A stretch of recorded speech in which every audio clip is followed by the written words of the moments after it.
কেন মা? না বলাই ভালো, তবু বলি এই তো তোমাদের আনন্দ ফুর্তি করার বয়স, এতে দেহ মন সব ভালো থাকবে। তাছাড়া তোমার চুক্তি শর্ত অনুযায়ী তোমার ইচ্ছায় বাধা দিলে তুমি যে গৃহত্যাগ করবে তা তো আমার অজানা নয় মা। না বলাই ভালো, তবু বলি যথা ইচ্ছা তথা যাও, তোমাকে আমি ফুল লাইসেন্স দিয়ে দিলাম। গায়ে বলি পাঠার মতো গন্ধ। না না, 7টা বাজে, বন্ধুরা অপেক্ষা করবে, আর দেরি নয়। কোথায় যাচ্ছ বৌমা? পার্টিতে যাচ্ছি। এই সন্ধ্যায় তো বাড়ির বাইরে যাওয়া যাবে না। এটা কি আপনার অর্ডার? হ্যাঁ অর্ডার। মনে রেখো তুমি এ বাড়ির বউ। জানবেন না, আমি কন্ট্রাকচুয়াল বউ, তাই ব্যক্তি স্বাধীনতায় হস্তক্ষেপ করবেন না, এটাই আমার শর্ত। স্বাধীনতা? স্বাধীনতা মানে কি স্বামী শ্বশুর ভাসুরকে অগ্রাহ্য করে ফুলটুসে সন্ধ্যায় বাড়ির বাইরে উড়ে বেড়ানো? স্বাধীনতা মানে কি ক্লাব পার্টিতে বয়ফ্রেন্ড নিয়ে হুল্লোড় করা? যাও পোশাক বদল করে লাল পাড় গরদের শাড়ি পরো। শাড়ি পরবো আমি? হ্যাঁ পরবো। লাল পাড় গরদের শাড়ি পরে গৃহলক্ষ্মীর মতো সন্ধ্যা প্রদীপ নিয়ে তুলসী তলায় বাতি জ্বালাও, সংসারে মঙ্গল কামনা করো। জানবেন না, আমি কন্ট্রাকচুয়াল বউ, তাই আমার তো কোনো সংসার নেই। ভুলে যাবেন না, শর্ত ভঙ্গে তাই আমি কিন্তু কাম ব্যাক করতে পারি। আমি চট্টগ্রাম ফ্যামিলির মেয়ে। আর তুমিও শোনো বড় লোকের আদুরে বন জঙ্গল পরিষ্কার করে যেমন জনপথ তৈরি হয়, তেমনি তোমার মনের এই অহংকারের আবর্জনা দু হাতে সরিয়ে নিজেকে চিরন্তনী নারী করে গড়ে তোলো। চিরন্তনী নারী। আমাকে জ্ঞান দিচ্ছে? যদি তুমি তাতে ক্ষতি করি, আমি একজন পুলিশ, শান্তির পথে কে উর্দিটা দায় বহন করি, তারপর তোমার বয়োজ্যেষ্ঠ, তাই কি সদুপদেশ দিতে পারি। তুমি মানলেও ভালো, না মানতেও পারো। সরি, আপনার লেকচার আমি শুনবো কেন? কেমন করে শুনবে? বলি কেমন করে শুনবে? তুমি যে 2 নম্বরের ব্যবসাদার মিস্টার অঞ্জন চট্টরাজের সিস্টার, তোমার দরিদ্রতা এই সংসারে নির্লজ্জতার বিজ্ঞাপনের একটা হডি।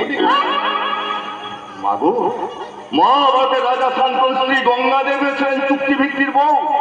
তার মধ্যে ছিল শিষ্টাচার, শালীনতা বোধ, মাতৃত্ব বোধ। তোমার মধ্যে তার কোনো গুণটাই নেই।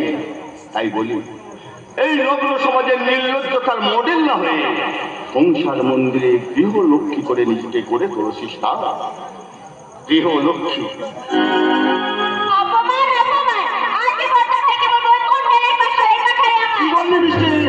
আকাশের বাইরে তোর কাছে জ্ঞানের পাঠশালা? তা নয় তো কি, এখানে মানুষ থাকে? কেন, কি হয়েছে বলবি তো? জানবেন না, আমাকে ঘরে পুতুল বানিয়ে আটকে রাখতে চায় ওই ইডিয়েট বিকাশ। রাগারাগি করার কি আছে? ম্যারেজ ফাইনাল হওয়ার আগে আকাশকে নিয়ে সেপারেশন হয়ে যা।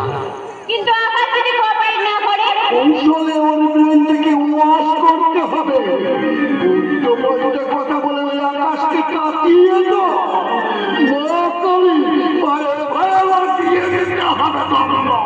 তারপরে চাপ নেব না, হয়ে যাবে সেপারেশন। আমিও কি হাসির ভাই ফেলে যোগ দেবো নাকি? না চুপ করে দাঁড়িয়ে থাকবো? দাঁড়িয়ে থাকলে তোমাকে কি সারা জীবন কাঁদতে হবে ভাই? ওই বিকাশ সেই ব্যবস্থাটাই করছে। তার মানে আপনি কি বলছেন? চাপ নেবে না আকাশ, তোমার দাদাই কি বলেছে তা বড় ভাই মুখে শোনো। দাদা আপনাকে কি বলেছে? আমি যাকে তোমাকে চাকরি থেকে বরখাস্ত করে তুমি যে আমার কারখানার 100% পার্টনার, সেটা শুনে হিংসে করবে। আমার এই বোনের হাত ধরে তোমার এই উপরে ওটাকে মেনে নিতে পারছে না। হয়তো আমার বোনের জীবন থেকে তোমাকে সারা জীবনের মতো সরিয়ে দিয়েছে। দাদা এত সাহস, আমার সুখ সহ্য হয় না। কি করে বলি ভাই, হবে কি করে?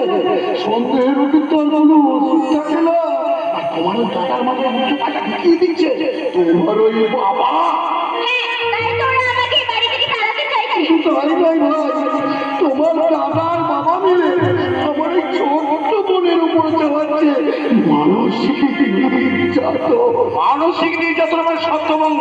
না না, আমি তো হতে দেবো না মিষ্টি। কারণ তুমি চলে গেলে আমার জীবনটাই যে শূন্য হয়ে যাবে। আমি যে তোমাকে চাই মিষ্টি, শুধু তোমাকে।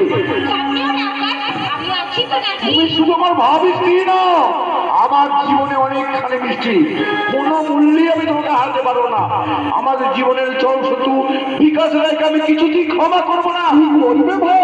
আমার কাজকে আমি সকলকে বুঝিয়ে দেবো। আমার জীবনে বউ ছাড়া কারো কোনো মূল্য নেই। দাদা বাবার চোখে আঙুল দিয়ে রাখবো। সংসারে প্রত্যেক স্বামীর দায়িত্ব বউয়ের সেবা করা, তাদের স্বাধীনতায় বাধা না দেয়া। আজ থেকে আমি তাই করবো। মিষ্টি, কামন।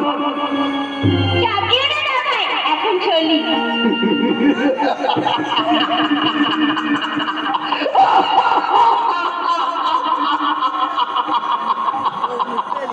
স্বপ্ন বিলাসে ডুবে থাকা সৎ পুলিশ অফিসার বিকাশ রায়, তোর বুকে আমি একটা তীর ছুঁড়ে দিলাম।